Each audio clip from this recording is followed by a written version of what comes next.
বাল্যবিয়ে একটি বৈশ্বিক সমস্যা। এ সমস্যায় আক্রান্ত বাংলাদেশও। বাল্যবিয়ে বন্ধে সরকার নিচ্ছে নানা পদক্ষেপ, যার মধ্যে রয়েছে বিনামূল্যে মেয়েদের উচ্চশিক্ষা গ্রহণের সুযোগ, চাকরি ক্ষেত্রে অগ্রাধিকার, বাল্যবিয়ে আইন সংস্কার, প্রচারণা সহ নানা কার্যক্রম। তারপরও দেশে এখনও ৬৬% মেয়েরই বিয়ে হচ্ছে ১৮ বছরের কম বয়সে, এমনকি ১৫ বছরের নিচেও বিয়ে হচ্ছে।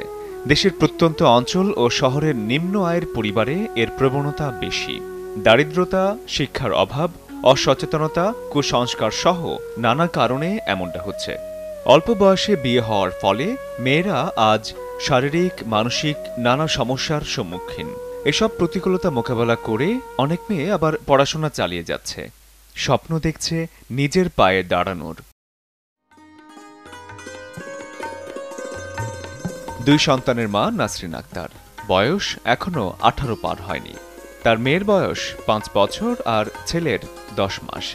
১৮ এর আগে মেয়েদের বিয়ে নয় এটা জেনেও নাসরিন নিরুপায়। ৪র্থ শ্রেণীতে পড়া অবস্থায় মেয়ের নিরাপত্তার কথা ভেবে অনেকটা জোর করেই নাসরিনকে বিয়ে দেন তার পরিবার। স্বামীর সামান্য আয়ে বস্তির ছোট্ট ঘরে কোনোরকম সংসার চলে, কিন্তু অল্প বয়সে বিয়ে হওয়ায় নাসরিনের শরীর অনেকটাই নাজুক। আমি স্কুলে যে সময় পড়ি, আমার আম্মা তো কাজে জায়গা, এজন্য আমি বাসায় একা থাকি, আমার ভাই বোন কেউ বাসা থাকে না। এজন্য আমার আম্মা তাড়াতাড়ি বিয়ে দিয়ে দিচ্ছে অল্প বয়সে। বিয়ে দেওয়ার 2 বছর পরে বাবু বাচ্চা হয়েছে। বাচ্চা হওয়ার পরে দিয়ে অনেক অসুস্থ ছিলাম। অল্প বয়সে বিয়ে দিয়েছে দেখে ম্যানেজার বাড়িওয়ালা আমি রাজি ছিলাম না, এই জন্য আমার বাপ মার সাথে অনেক মারামারি করছে।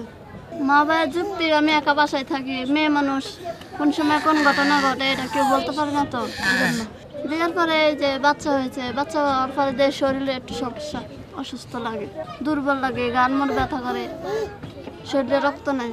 পড়ালেখা করি না, পড়ালেখা করতে চাইছিলাম তো করতে পারি না, বাচ্চা সামলানো লাগে, ঘরে কাজকাম করা লাগে। অল্প বয়সে বিয়ে হওয়ায় সুমির সংসারেও নেই আর্থিক সচ্ছলতা, আছে অশান্তি আর নির্যাতন। বিয়ে হয়েছে তো গার্মেন্টসে চাকরি করছিলাম, ঢুকছিলাম তখন বিয়ে হয়েছে। এখন বাচ্চা রাখার জন্য লাগে যে তার জন্য চাকরি করি না।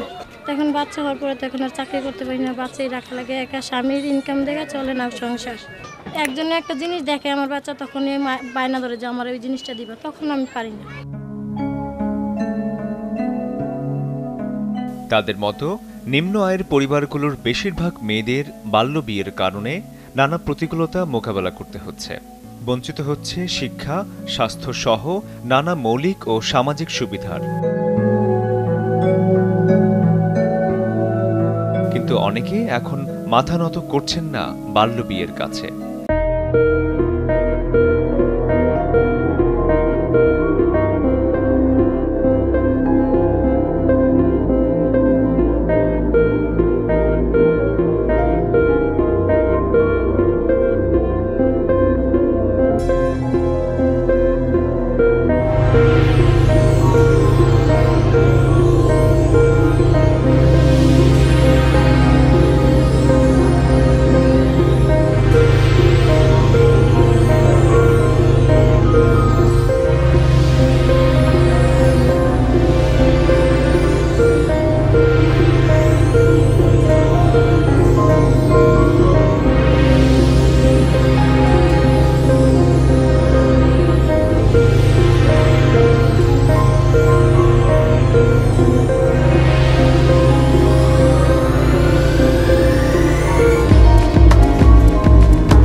করতে শিক্ষকদের উচিত নানা পরামর্শ দেয়া।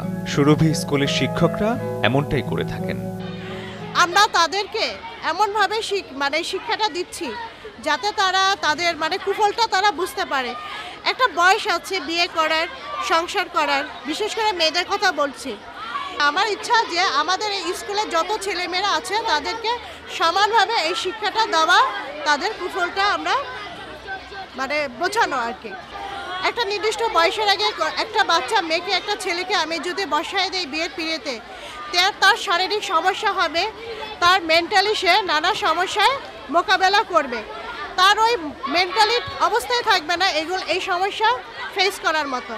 তখন কি হবে, পরিবারে অশান্তি হবে এবং তার জীবনটাই তাকে একটা অনিশ্চয়তার দিকে চলে যাবে। গার্জিয়ানের উদ্দেশ্যে বলছি যে বাচ্চাদেরকে পড়াশোনা উৎসাহ করুন, সেটা বিয়ে নয়, বিয়ের জন্য উৎসাহিত করা যাবে না।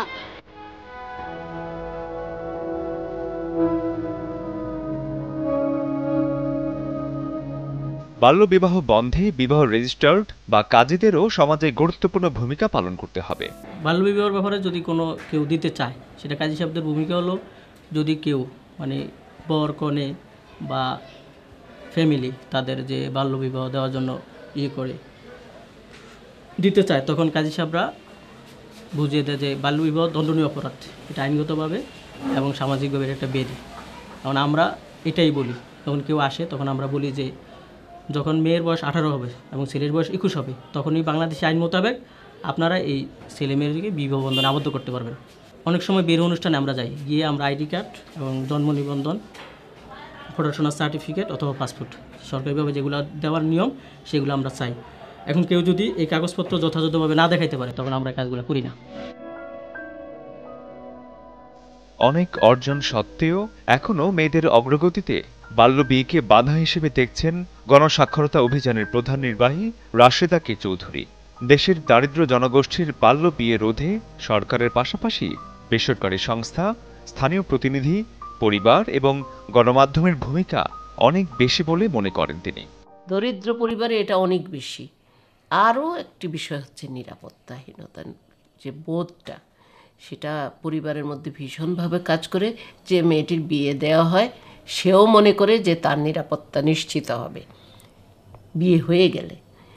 সেটা আমরা যদি এখন প্রান্তিক জনগোষ্ঠীর একটা বিশাল অংশ কিন্তু এখন মহানগরীগুলোতে বসবাস করেন এবং সেটা বস্তিবাসীরা, তারা কাজের রুটি রুজির সন্ধানে তাদেরকে আসতে হয়, কিন্তু তারা ভাসমান জনগোষ্ঠীর অংশ।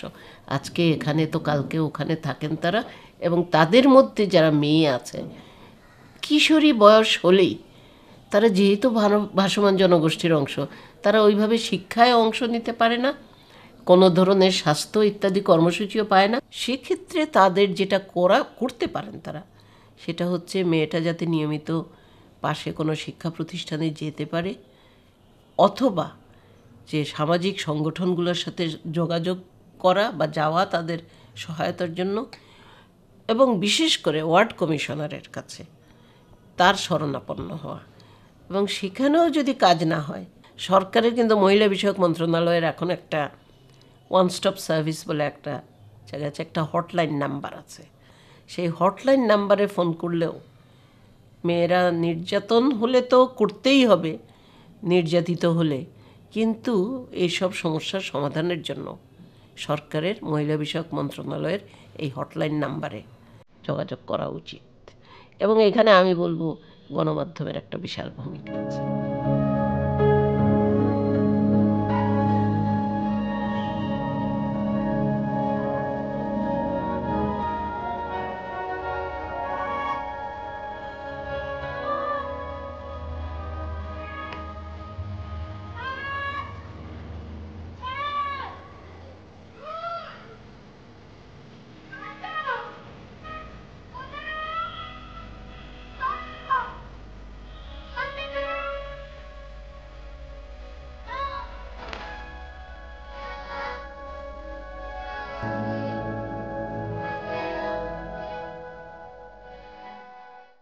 নতুন প্রজন্মকে আগামীর ভবিষ্যৎ হিসেবে গড়ে তুলতে প্রয়োজন শিক্ষা ও একজন সুস্থ মা।